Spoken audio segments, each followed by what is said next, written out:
Estevão পুরোপুরি শুনতে কিছু শুনলাম না সমস্যা হয়ে এই খবর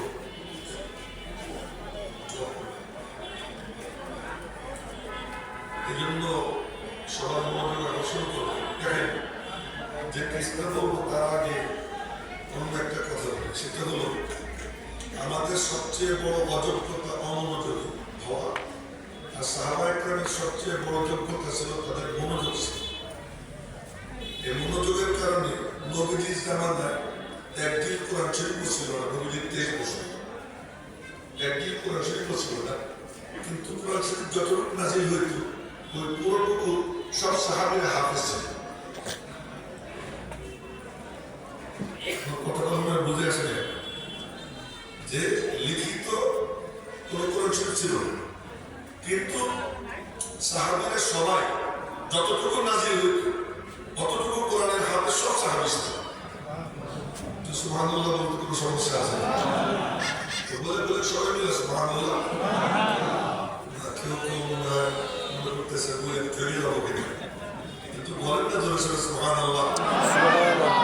আপনারা মনে মনে ভাবতেছেন যে আমাদেরকে সুবহানাল্লাহ কেন বলে। আমিও একদিন ভাবতেছি, মনে পড়ে গেল আজকে মালিবাগ মাদ্রাসা করতাম, ওই সময় ওখানে বয়ান করতে আসলেন পাকিস্তানের এক বড় বুজুর্গ ইন্তেকাল করছেন, মৌলানা আব্দুল্লাহ খাস্তি রহমাতুল্লাহ।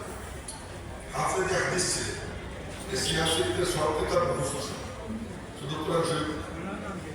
উনি আমাদেরকে বয়ান করতে দিয়ে বললেন কি সব কাহো সুবহানাল্লাহ, তো বললাম সুবহানাল্লাহ, ফের কাহো সুবহানাল্লাহ, আবার বলছি, এরপরে জোর সে কাহো। তখন আমার বয়স 15 ছিল, মোষ কেন উঠতেছে, মনে মনে ভাবতেছিলাম বুড়ো কি হইল, বারাবারে সুবহানাল্লাহ কেন বলে। তখন বুঝিনি, আগে খুব একটা বুঝি তা না, মনে হয় একটু একটু বুঝি, এরকম মনে হয়। তো কেন বলেছিলেন আরেকটা অবস্থা কমে দিতে, অবস্থা কমে একটু বেশি দরকার। কেন বলেছিলেন যে এখন হিসাব জিজ্ঞেস করে দেখলি যে একবার সুবহানাল্লাহ বললে কমপক্ষে 10 টাকা বলে বলে 10 টাকা হয়ে হিসেবে বলে। আর যদি কোরআনে কারিমের আয়াত চিন্তা করে বলে, কোরআনে কারিমের আয়াত, তো কোরআন শরীফের মধ্যে আয়াত আছে, আমার সামনে আছে, জিজ্ঞেস করে দেখি সুবহানাল্লাহ হিনা তুমসুন ওয়া হিনা তুসবিহুন। কোরআন শরীফের মধ্যে সুবহানাল্লাহ আছে। কোরআনে কারিম তেলাওয়াত করলে এই মোবাইলে মোবাইলে হয়তো পড়ে দেয়, চোখ টানা